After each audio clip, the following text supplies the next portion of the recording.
The moving truck pulled away from the curb as 15-year-old Marcus Johnson carried the last box into their new two-story home on Maple Street. The late August sun beat down on his back as he made his way up the driveway. Inside, the house was a maze of cardboard boxes and wrapped furniture. "Where you want this one, Dad?"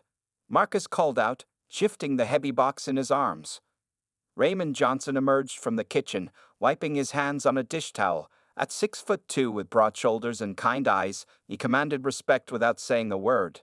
Today, he wore a simple t-shirt and jeans instead of his police uniform. "Put it in the study, son," Raymond said, taking the box from Marcus. "You've done enough heavy lifting for today." Marcus collapsed onto the couch in the living room, the only piece of furniture they had unwrapped so far. His father set the box down and joined him. "So tomorrow's the big day," Raymond said, putting his arm around his son's shoulders. "First day at Oak Ridge High. You nervous?" Marcus shrugged, trying to look casual.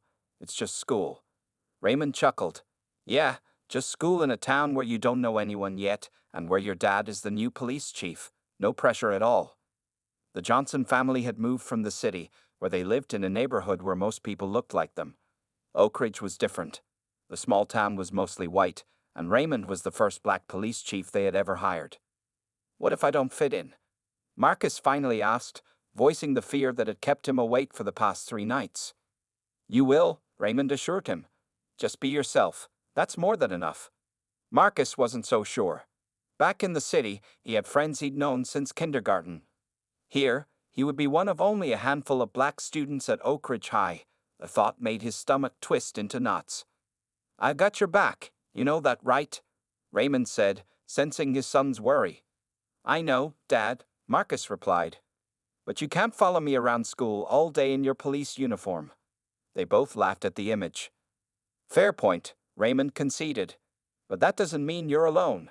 We're in this together, starting fresh in a new place." Marcus nodded, feeling a little better. His father had always been his hero, strong, fair, and unafraid to stand up for what was right.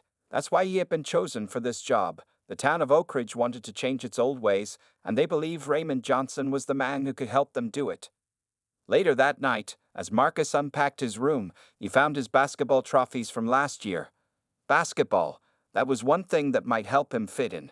He was good at it, and sports had a way of bringing people together. He placed the trophies on his shelf and went to the window. Outside, the streets of Oak Ridge were quiet and peaceful. Street lights cast soft glows on neatly trimmed lawns. It looked nothing like their old neighborhood, with its busy streets and constant noise. "It's not so bad," he told himself, trying to believe it. "Maybe this place will be okay." But as he got ready for bed, the worry returned. Tomorrow, he would walk into a school full of strangers. Tomorrow, he would find out if Oak Ridge High would welcome him, or if being the new kid, and one of the few black students, would make this year the hardest of his life. Either way, Marcus knew one thing for sure. He was Raymond Johnson's son, and Raymond Johnson's son didn't back down from challenges. Marcus stood in front of Oak Ridge High School, taking in the 2-story brick building with its large windows and wide front steps. Students flowed around him, laughing and greeting each other after the summer break. No one seemed to notice him standing there, clutching his backpack straps tightly. "Here goes nothing," he whispered to himself as he took his first steps toward the main entrance. The hallways were packed with students. Marcus checked his schedule and looked for room 203. He felt eyes on him as he walked, but he kept his head high like his father had taught him. "Walk with purpose," Raymond always said. In his first class, English literature, the teacher Mrs. Chen smiled warmly at him. "Class, we have a new student joining us. This is Marcus Johnson. Let's make him feel welcome." A few students nodded and smiled. A girl with curly red hair named Emma waved from the back row. Marcus felt a bit of relief as he took an empty seat. By lunchtime, Marcus had made it through 3 classes without any problems. He found an empty table in the cafeteria and unwrapped the sandwich his father had made him that morning. "You're in my seat," said a voice above him. Marcus looked up to see a tall, muscular boy with sandy blonde hair standing over him. The boy wore a Letterman jacket despite the warm weather, and his arms were crossed over his chest. "Sorry, I didn't know," Marcus said, starting to gather his things. "Brad, leave him alone," said Emma, appearing beside them with her lunch tray. "There are no assigned seats here." Brad Townsend narrowed his eyes. You must be new. What's your name? Marcus Johnson. Johnson, huh? Where are you from? We just moved here from the city, Marcus replied, trying to keep his voice casual. Brad looked him up and down. The city? Well, this isn't the city. Things work differently here in Oak Ridge. Emma rolled her eyes. Ignore him, Marcus. Brad thinks he owns the school because his dad owns half the town. Brad's face flushed red. Watch it, Emma. He turned back to Marcus. You should know who you're dealing with before you get too comfortable. He walked away, joining a table of other boys in Letterman jackets who all turned to stare at Marcus. Emma sat down across from Marcus. Sorry about that. Brad's been a jerk since elementary school. His family has lived here forever, and he thinks it makes him special. Thanks for stepping in, Marcus said with a grateful smile. No problem. So, you're from the city. That must be exciting. As they talked, Marcus began to relax. Emma introduced him to her friends when they joined the table, and by the end of lunch, he had several new numbers in his phone. But the good feeling didn't last long. In gym class, his last period of the day, Brad was there with his friends. When they played basketball, Brad deliberately knocked into Marcus during a play, sending him crashing to the floor. Oops, Brad said with a smirk. City boy needs to learn to keep his balance. Some of the other boys laughed, but not all of them. Marcus got up, brushed himself off, and kept playing.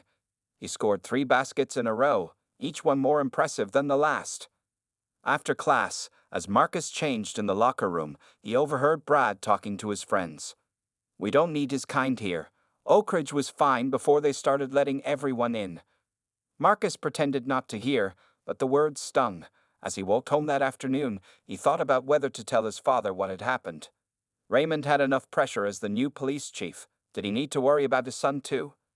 When he got home, Raymond was waiting at the kitchen table. How was your first day? He asked eagerly. Marcus forced a smile.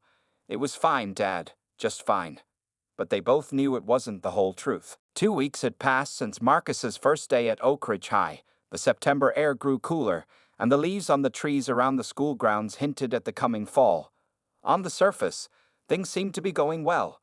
Marcus had made friends with Emma and her group. His teachers liked him, especially his math teacher who discovered Marcus had a talent for numbers. But beneath this calm surface, trouble was brewing. Brad Townsend had not forgotten about Marcus. If anything, seeing Marcus fit in so quickly made Brad even more determined to cause problems. It started with small things, a shoulder bump in the hallway, a snide remark just loud enough for Marcus to hear. Don't let him get to you, Emma advised during lunch one day. He's just jealous because you're better at basketball than he is. Marcus had joined the basketball team tryouts and impressed Coach Reynolds with his skills. Word around school was that Marcus might even start on varsity as a sophomore, something Brad, a junior, had not managed to do. I'm trying to ignore him, Marcus said, pushing his food around his plate, but it's getting harder.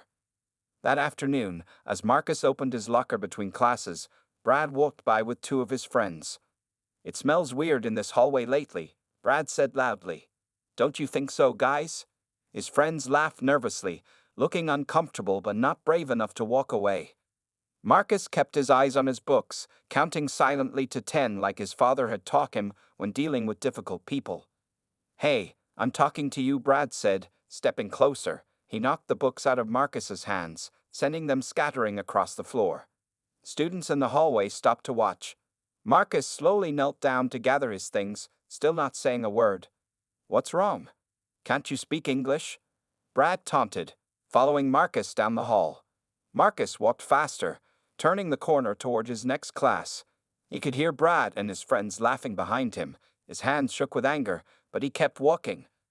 Later that day, in the locker room after basketball practice, Marcus found the word Lee written on his gym locker in black marker. Coach Reynolds noticed it too. Who did this? He demanded, looking around at the team. No one spoke up. This isn't what we stand for at Oak Ridge High. I want this cleaned up now. Brad smirked from across the room. That night at dinner, Raymond noticed his son was quieter than usual. Everything okay at school? He asked, passing the mashed potatoes. Marcus shrugged. It's fine. You sure? You've been pretty quiet lately. Marcus considered telling his father about Brad. But what would that solve? His dad would either worry too much or step in officially as the police chief, which would only make things worse. Just tired from practice, Marcus said. Coach Reynolds works us hard. Raymond nodded, though he didn't seem convinced. You know you can talk to me about anything, right? I know, Dad. The next day, Brad took things even further. As Marcus walked to history class, Brad stuck out his foot, tripping him in front of everyone. Marcus fell hard, his papers flying everywhere. Oops, Brad said with a cruel smile. Didn't see you there. This time, Marcus couldn't stay silent. He got to his feet and faced Brad. What's your problem with me? He asked, his voice steady despite the anger burning inside him. I don't have a problem, Brad replied, stepping closer until they were face to face. Maybe you're the one with the problem. Maybe you don't belong here. Other students gathered around, sensing a confrontation.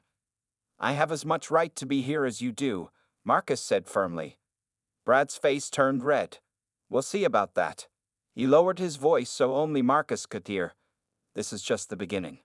By the time I'm done, you'll wish you never came to Oak Ridge. The warning bell rang, and a teacher appeared, dispersing the crowd. Marcus went to class, his heart pounding in his chest. He knew Brad meant what he said. The question was, what would happen next? Friday afternoon arrived with dark clouds hanging over Oak Ridge High School. Students rushed to leave the building as the final bell rang, eager to start their weekend. Marcus walked alone toward the student parking lot where Emma would give him a ride home. His father was working late tonight, dealing with a series of break-ins at local businesses. Marcus kept his head down as rain began to fall, pulling his hood up over his head. The past few days had been tense. Brad seemed to be everywhere, watching him, waiting for a chance to cause trouble. The basketball coach had noticed the tension and made them practice on opposite sides of the court. As Marcus reached the far end of the parking lot, he heard footsteps behind him. Before he could turn around, a voice stopped him cold. Where do you think you're going, Johnson? Marcus turned to see Brad standing there, flanked by his two friends, Tyler and Mike. They formed a half circle around him, blocking his path. I'm going home, Marcus said calmly, though his heart pounded in his chest. Get out of my way. Or what?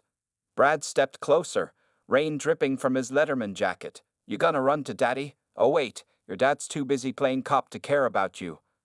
Marcus's hands curled into fists at his sides. Don't talk about my father. Brad smirked, noticing the reaction. Hit a nerve? Everybody knows they only hired him to look good. It's all for show. Move, Brad, Marcus said, trying to step around him.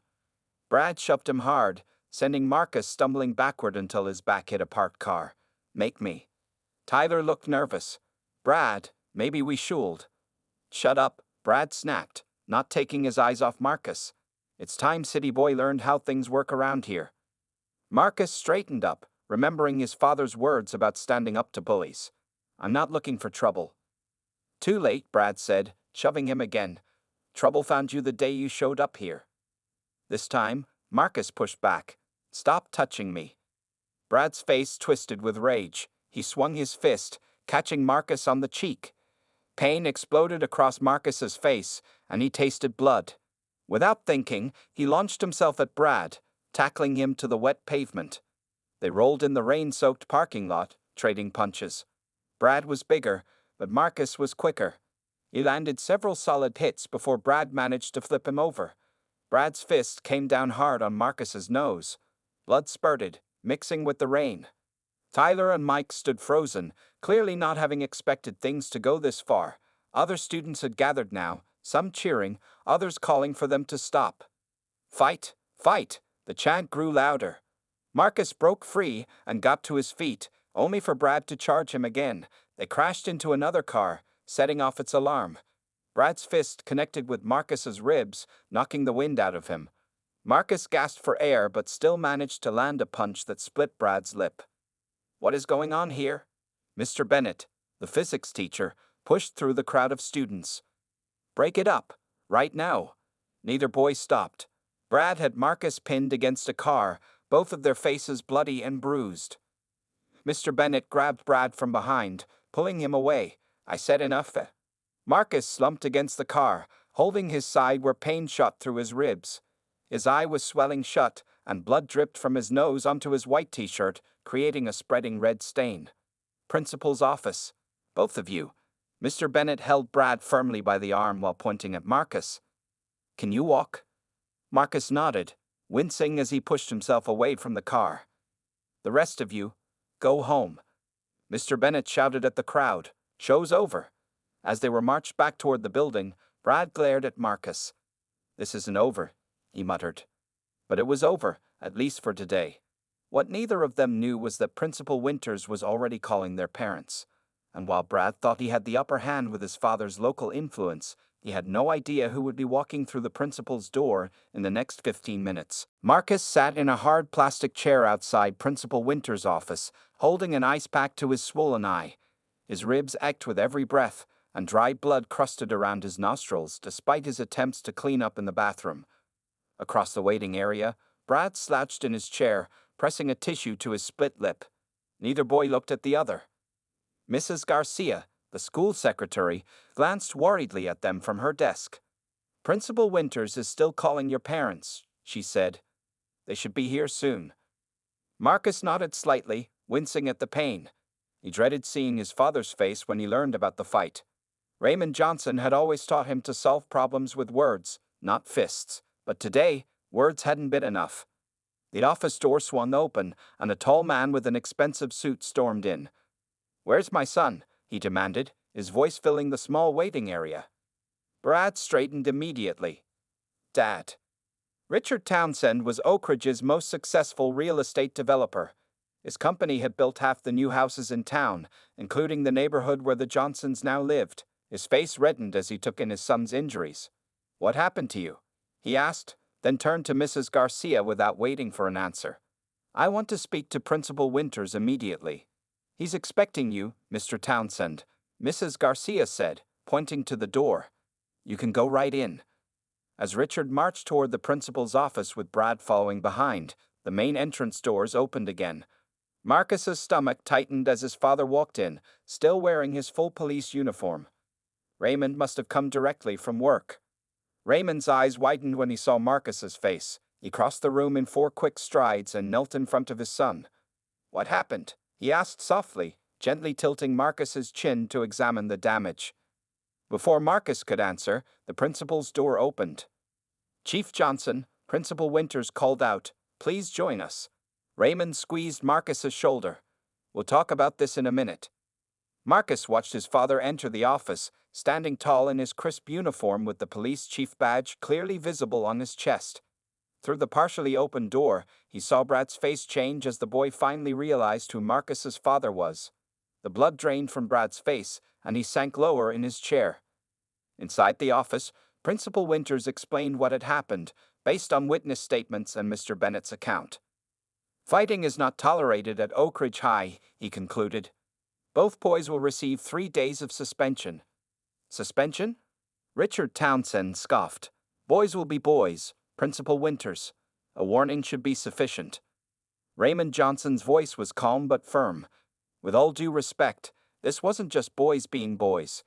From what I understand, your son has been harassing mine for weeks. Today, he escalated to physical assault. Now wait just a minute, Richard protested, his face turning red again. You can't possibly believe this was one-sided.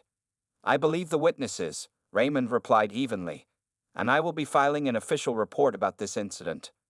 Richard's eyes widened. A police report? Over a schoolyard scuffle? That's completely unnecessary. Assault is assault, Raymond said, maintaining his professional tone. And from what I've heard, there may be elements of hate crime involved in your son's actions. Hate crime? That's absurd. Richard's voice rose sharply. My son is not a racist. Principal Winters raised his hands. Gentlemen, please. Let's focus on how to move forward.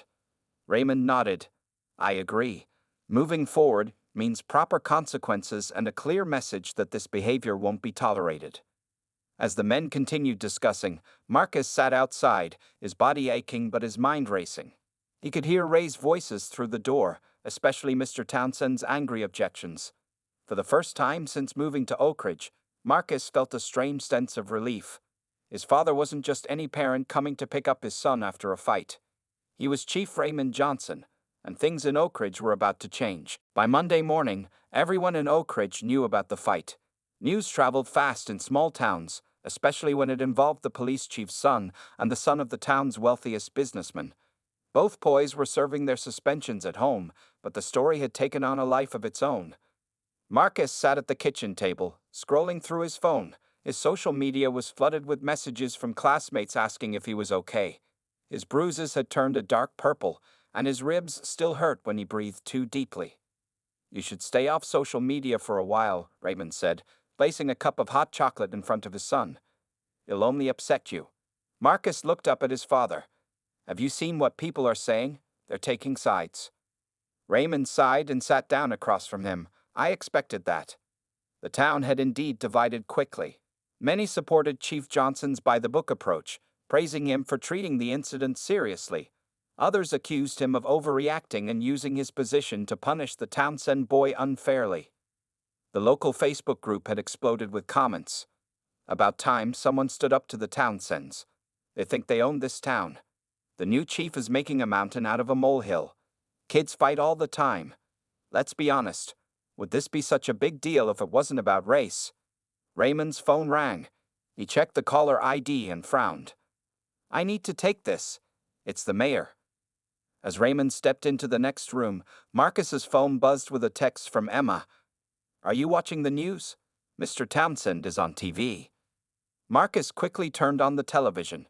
Richard Townsend stood outside his office building, surrounded by reporters. His face was serious as he spoke into the microphones.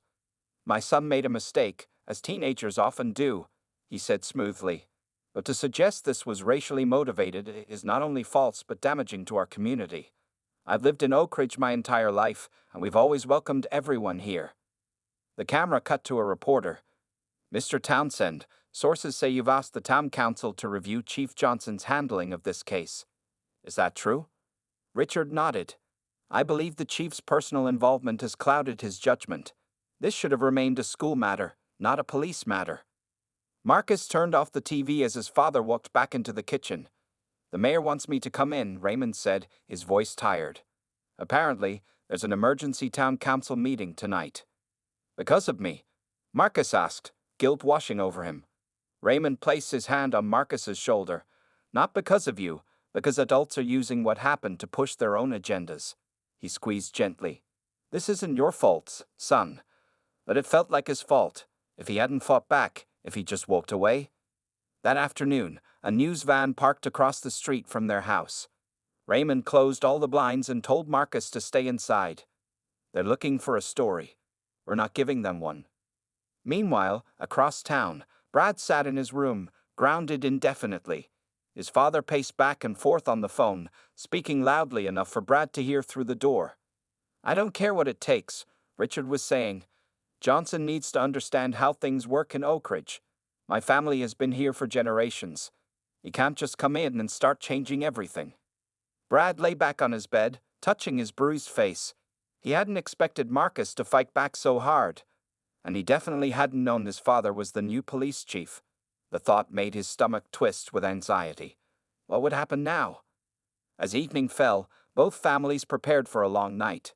Raymond put on his dress uniform for the council meeting. Marcus watched him adjust his badge in the mirror. "Dad, I'm sorry," he said quietly. Raymond turned to face his son. "Don't apologize for standing up for yourself. What's happening now is bigger than just you and Brad. It's about this town and what kind of place it's going to be." As Raymond left for the meeting, Marcus wondered if anything would ever be the same again. The town hall meeting was scheduled for 7:00 p.m. on Thursday evening, exactly 1 week after the fight. Chief Raymond Johnson had arranged it himself, sending personal invitations to students, parents, teachers, and community leaders. The poster outside the community center read, "A conversation about bullying and bias in our schools." Marcus helped his father set up chairs in neat rows. His bruises had faded to yellowish green, and the swelling around his eye had gone down considerably. Tomorrow would be his first day back at school after the suspension. "Are you sure about this, Dad?" Marcus asked as they placed the last row of chairs. "What if nobody shows up?" Raymond straightened a chair before answering. Then we'll have a quiet evening to ourselves. But they'll come. By 6:45, people began trickling in. First came Emma and her parents, then some teachers including Mr. Bennett and Principal Winters. Several of Raymond's officers arrived in civilian clothes. Marcus was surprised to see many students from school, whispering to each other as they took seats. At 5 minutes to 7, the room was nearly full. Raymond stood at the podium, reviewing his notes one last time. Marcus sat in the front row, nervously scanning the crowd. Then, just as Raymond was about to start, the back door opened. A hushed murmur spread through the room as Diane Townsend walked in alone. Brad's mother was a slim woman with tired eyes and perfectly styled blonde hair. She hesitated at the entrance, then found an empty seat in the back row. Raymond cleared his throat and began. "Thank you all for coming tonight. I called this meeting not as your police chief, but as a father and a member of this community. What happened last week between my son and Brad Townsend isn't just about two boys fighting. It's about patterns that hurt us all." For the next 20 minutes, Raymond talked about bullying, racial bias, and the importance of speaking up. He shared statistics and stories, but kept coming back to one simple idea: Oak Ridge could be better. "Now," Raymond said, "I'd like to invite anyone who wishes to share their experiences to come up and speak." There was a long silence. Marcus stared at his shoes, certain no one would volunteer. Then a chair scraped against the floor. A small freshman girl Marcus recognized from the hallways walked to the podium. "My name is Lucy," she said quietly. "I've been bullied since 6th grade because I have two moms." After Lucy, more students came forward. A boy with thick glasses talked about having his lunch stolen every day for a month. A girl with a slight limp described how people mimicked her walk when they thought she wasn't looking. Each story seemed to make it easier for the next person to stand up.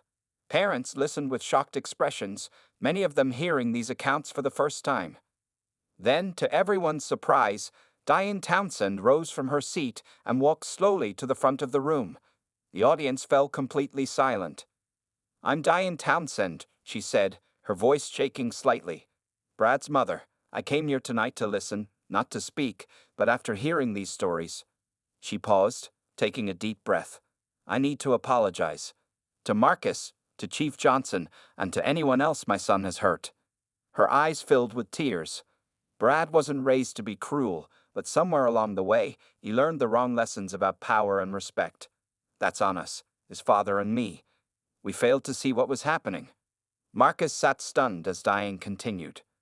"Richard couldn't come tonight. He's still processing everything. But I want you all to know that Brad is starting counseling tomorrow. And I've asked Principal Winters to let him do his community service hours at the Cultural Center downtown." When she returned to her seat, Raymond thanked her for her courage. The mood in the room had shifted. What had started as a tense community meeting now felt like the beginning of something important. As the meeting ended, people lingered in small groups, talking earnestly. Diane Townsend approached Marcus and Raymond. "Marcus," she said softly, "Brad has something he wants to say to you when you return to school tomorrow. I hope you'll listen." Marcus nodded, not sure what to say. As Diane walked away, he turned to his father. "Do you think things will really change?" he asked. Raymond put his arm around his son's shoulders. They'd already have. 6 months had passed since the fight in the school parking lot. Spring had come to Oak Ridge, bringing new leaves to the trees and fresh energy to the town. The basketball season had ended with Oak Ridge High making it to the state semifinals, the farthest they had gone in 15 years. Marcus walked through the school hallways with easy confidence now. Students greeted him as he passed, many knowing him not just as the police chief's son, but as the starting point guard who had scored 20 points in their final game. "Marcus, wait up," Emma called, rushing to catch up with him. Her red curls bounced as she fell into step beside him. "Are you ready for your speech today?" Marcus patted his backpack. "As ready as I'll ever be." Today was the first annual Oak Ridge Unity Day, an event born from that town hall meeting months ago. The entire school would gather in the gymnasium to celebrate the changes they had made and to recognize those who had helped make them happen. As they turned the corner, Marcus saw Brad Townsend putting up posters for the event. Brad had changed since that rainy day in September. His community service at the Cultural Center had turned into a regular volunteer position. He was quieter now, less quick to dominate a room. Brad nodded as they approached. Hey, Marcus. Emma. Need any help? Marcus asked. Almost done, Brad replied. But thanks. It wasn't friendship, not exactly. But it was something neither boy could have imagined 6 months ago. A mutual respect built slowly through small interactions and shared spaces. At noon, students filled the gymnasium, sitting cross-legged on the floor as Principal Winters took the microphone. Welcome to our first Unity Day, he began. When we started this school year, I wouldn't have predicted we'd be here today. But sometimes, difficult moments lead to important growth. He spoke about the new anti-bullying program, the diversity committee, and the peer mediation team that had resolved 15 conflicts already this semester. And now, Principal Winters said, I'd like to invite Marcus Johnson to the stage. Marcus walked up and unfolded his speech. His father sat in the front row of chairs reserved for parents and community members, smiling proudly. 6 months ago, Marcus began, I was the new kid who didn't think he belonged here.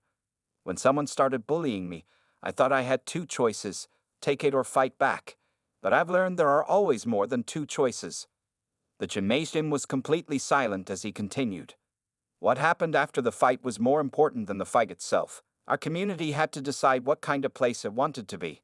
Thanks to my father, to Mrs. Townsend, to all the students who shared their stories, and yes, even to Brad who had the courage to change, we chose to be better. From the back of the room, Raymond watched his son with pride swelling in his chest. The road hadn't been easy.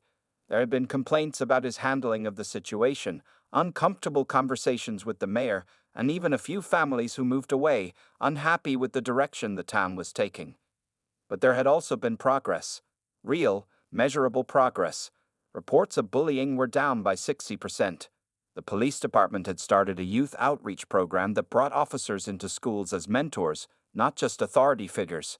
And Richard Townsend, after months of resistance, had finally agreed to fund a new community center for teens. After the assembly, Raymond found Marcus surrounded by friends. Great speech, son, he said, giving Marcus a quick hug. Thanks, Dad, Marcus replied. I couldn't have done any of this without you. Raymond shook his head. You stood up for yourself that day. All I did was make sure people paid attention. That evening, Marcus hung a framed photo on his bedroom wall. It showed him at the podium, speaking to hundreds of his peers. Beside it, he placed his basketball team photo, with him and Brad standing side by side in their uniforms. Oak Ridge wasn't perfect. There were still challenges and difficult days ahead. But it was becoming the kind of place where a black boy could feel at home, where standing up for what's right mattered more than who your family was or how long they had lived there. And for Marcus Johnson, that made all the difference.